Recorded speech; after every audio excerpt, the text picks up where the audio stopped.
নমস্কাৰ এই মুহূৰ্তত এক গুৰুত্বপূৰ্ণ বাতৰিলৈ ষ্টুডিঅ'ৰ মজিয়াত মই উৎপল দাস 15 ডিসেম্বৰ শুক্ৰবাৰে পুৱা এটি শুভক্ষণত সাংস্কৃতিক তথা শৈক্ষিক নগৰী 600 বছৰীয়া আহোম ৰাজত্বকালৰ শেষ ৰাজধানী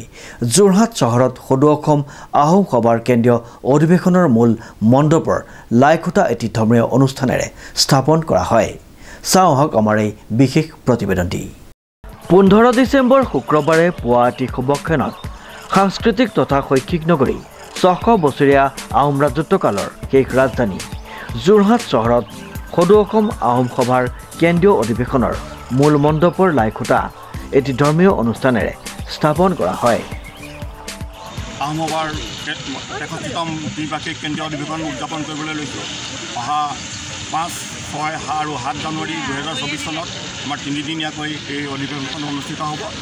আৰু আজি অধিৱেশনৰ মূল যিটো মণ্ডপৰ আজি লাইখুটা আমি স্থাপন কৰিলোঁ আৰু ইয়াতে আমাৰ বিধিমতে যিটো আমাৰ মাংগলিক কাৰ্য আছিলে আমি মনুসকলে কৰে যিটো আমি ইতিমধ্যে আমি সমাপ্ত কৰিছোঁ আমি তিনিদিনীয়া যি আমি অনুষ্ঠান আমি আশা কৰিছোঁ সেইটোতে প্ৰথম দিনাখন 5 জানুৱাৰীত আৰম্ভ হ'ব সেইদিনাখনে আমাৰ পতাকা উত্তোলন কৰিব আমাৰ উদযাপন সমিতিৰ সভাপতিয়ে তাৰপিছতে আমাৰ বিপণী উন্মোচন হ'ব আৰু দিনজোৰা এনেকুৱা কাৰ্যসূচী থাকিব তাৰ লগতে আমাৰ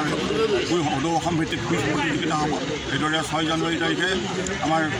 মূলত আকৰ্ষণটো হ'ব আমাৰ সন্ধিয়াৰ যিটো আমাৰ সাংস্কৃতিক সমাৰোহ সেই সংস্কৃতত আমাৰ আচুৰ্য বৰপাত্ৰ গোহাঁই জ্যোতিমালা বুঢ়াগোহাঁই তথা কুসুম কৈলাশ এনেকৈ আমাৰ স্থানীয় শিল্পীসকলে তাত অনুষ্ঠান পৰিৱেশন কৰিব আৰু সেইটো আমাৰ উদ্বোধন কৰিবলৈ আহিব আমাৰ অসমৰ সাংস্কৃতিক বিভাগৰ মন্ত্ৰী বিমল বৰাদেৱে আৰু তাত উপস্থিত থাকিব তাত দুজন মানে বিশিষ্ট অতিথি একেবাৰে এজন হ'ব আমাৰ পদ্মভূষণ জানু বৰুৱা আৰু প্ৰসন্ন গগৈ তেওঁ নৰ্থ ইষ্ট জোন যিটো কালচাৰেল চেণ্টাৰ আছে ডিমাপুৰত আছে তাৰ ডাইৰেক্টৰ হয় আৰু 7 তাৰিখে আমাৰ ৰাতিপুৱা শোভাযাত্ৰা হ'ব এই শোভাযাত্ৰাত অংশগ্ৰহণ কৰিব আমাৰ জিলাৰ সকলো জনগোষ্ঠীৰ লোকসকলৰ লগতে বিভিন্ন জিলাৰ পৰা অহা আৰু বিভিন্ন লোকসকলৰ লগতে তেওঁলোকৰ জাতীয় সাজপাৰত অহাৰ লগে লগে তেওঁলোকৰ সাংস্কৃতিক দল আহিব তেওঁলোকে দীঘলীয়া যাত্ৰাটো যিটো শোভাযাত্ৰা হ'ব সেইটো আমাৰ যোৰহাট সমষ্টিৰ সাংসদ তপন কুমাৰ গগৈদেৱে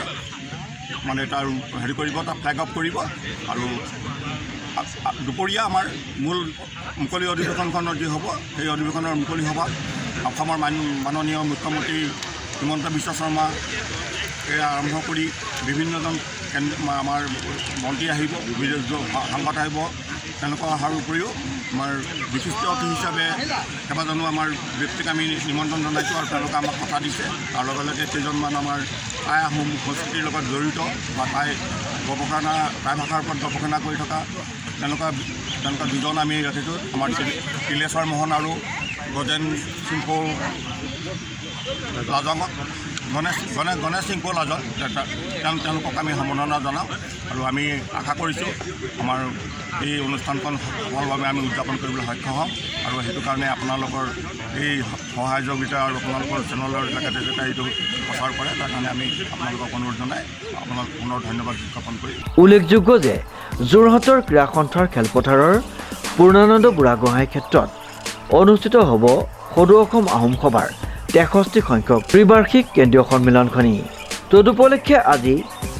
ধৰ্মীয় পৰম্পৰাৰ এক উৎসৱমুখৰ পৰিৱেশৰ মাজত মূল মণ্ডপৰ পবিত্ৰ লাইখুটা স্থাপন কৰে উদযাপন সমিতিৰ হৈ সভাপতি চাও বিমলা প্ৰসাদ বৰুৱাই উল্লেখযোগ্য যে যোৰহাট জিলা আহোম সভাৰ আতিথ্যত সদৌ অসম আহোম সভাৰ আগন্তুক 63তম ত্ৰিবাৰ্ষিক কেন্দ্ৰীয় অধিৱেশন সুচাৰুৰূপে অনুষ্ঠিত কৰিবৰ বাবে ইতিমধ্যে এখন বৃহৎ উদযাপন সমিতি গঠন কৰা হৈছে আমাৰ আহোম জনগোষ্ঠীৰ লগতে সকলো অসমৰ ৰাইজৰ বিশেষকৈ যোৰহাটবাসীৰ ৰাইজৰ আমি সহায় সহযোগিতা কামনা কৰিছোঁ আমি আশা কৰোঁ যে আমাৰ যিখন অধিৱেশন যোৰহাটত অনুষ্ঠিত হ'ব সকলোৰে সহযোগিতা সাফল্যমণ্ডিত হ'ব তাকে আশা কৰিছোঁ আৰু সকলোৰে পৰা আমি সহায় সহযোগিতা কামনা কৰিছোঁ জনাম যে আমাৰ এই অধিৱেশন হ'ব কেন্দ্ৰীয় অধিৱেশন